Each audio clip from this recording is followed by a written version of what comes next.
we won. We won. 100 people had this impact in the second largest city in the United States on a multi-billion-dollar budget.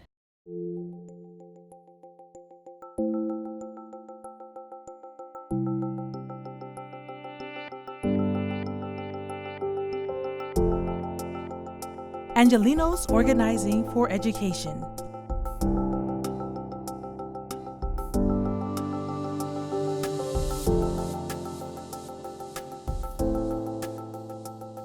There is an amazing team of leaders in LA.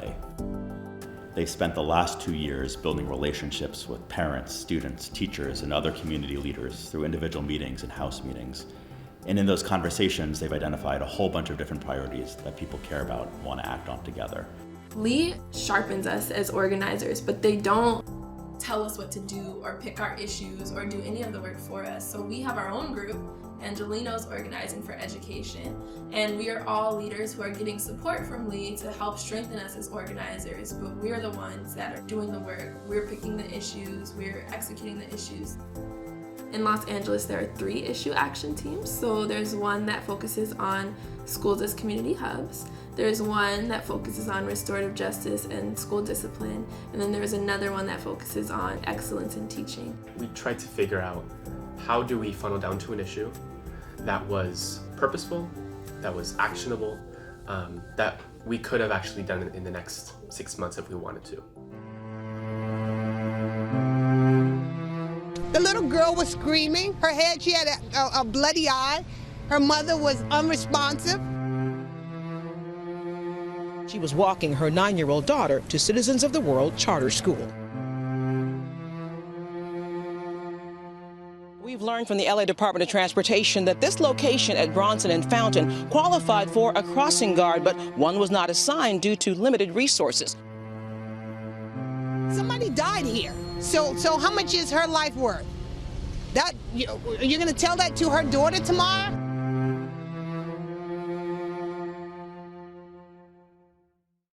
The city of LA during the recession had cut $3 million in funding that took crossing guards away from our elementary and middle schools. That affected communities that were low income, and specifically for communities where a lot of people of color lived. The city promised that they would reinstate more crossing guards over time, and that never happened. In fact, more crossing guards were cut. The story of the crossing guard was being picked up by the media.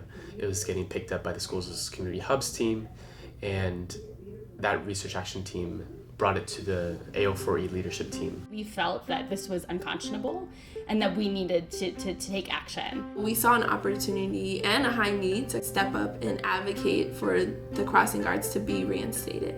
It's important, number 1. It's actionable, number 2, and we can do it within this time frame. Like, we really believe that we can do it. If we want to have a voice, if we want to have power, we need to have a win. It was about showing our collective power so that when bigger things come up, we have some backing behind us. We have people who are paying attention and who are listening. They started identifying allies, and so met with public employees unions and other community groups. And we began strategizing of who do we want to target, how do we want to target them, who's in charge of this, who can say if we're going to get more money for crossing guards. Crossing guards at school sites was not funded by the school board or the school district. It was actually funded by the city of Los Angeles, which was not something that we actually thought about in the beginning. This was actually something that we had to research.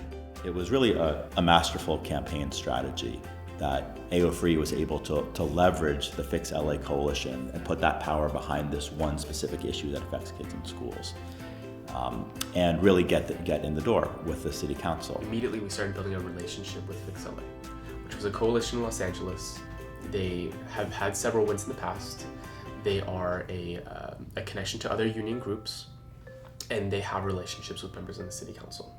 We were in the budget cycle, and so there was an opportunity for us to have some extra funding approved. And so we started to sit down with elected officials, but with the purpose of bringing this issue to their attention. Decision makers, so school board members, city council members, don't have that one-on-one understanding of what it's like to walk to school when there are cars going 50, 60 miles per hour. In One particular meeting that I remember quite well, we sat down with a staffer who from the beginning didn't want to work with us. He really didn't want to give us the time of day. Using some of the skills that I developed at the Now, I was able to turn it around, and we ended up working together. So we recognized that there were two members of the city council who had power over this. Those were the two members who we identified that were on the fence on this issue. So we wanted to get a reaction from them. If we wanted a reaction from them, we had to create an action. So we planned an event at a school that was affected by this issue because they did not have a crossing guard. It also happened to be across the street from where Jose Huizar lived in his district.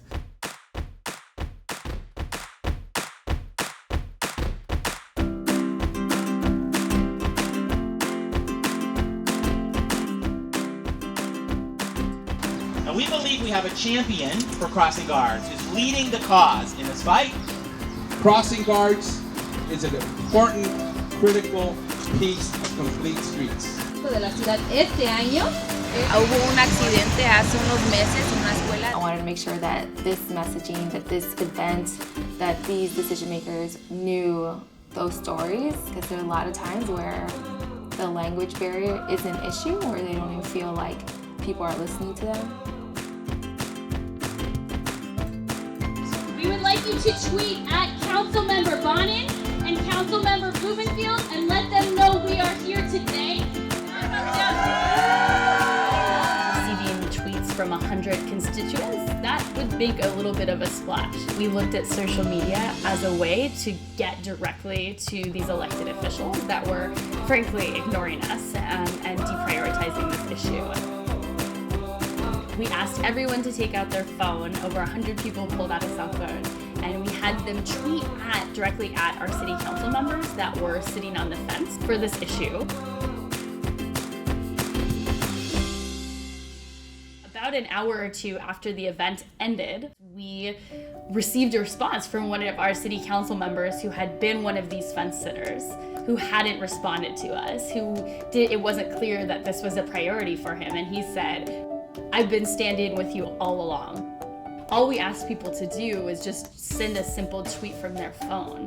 And then we have one of the most powerful people in Los Angeles responding, saying that he's gonna make this issue a priority for this budget cycle. It was an incredible feeling and an incredible win for us. A week later, we walked into the city council chambers, and they unanimously voted to approve 65 additional crossing guards.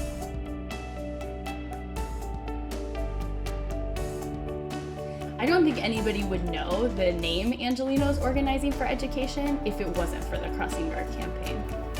AO Free was the very first leadership team that went off to form a group like this. And it's just been amazing to see their leadership blossom, going from a group that didn't even exist to engaging hundreds of community members to running a campaign that affected a multi-billion-dollar budget in the second largest city in America. And now for them to take the next step, where they try to get 4 platform planks written into the next LAUSD budget. We had an action last weekend, and we had 70 new members come out. These were folks who were not connected during the Crossing Guard action. These are brand new members. So the story that we created from the Crossing Guard action really solidified our organizing for the future.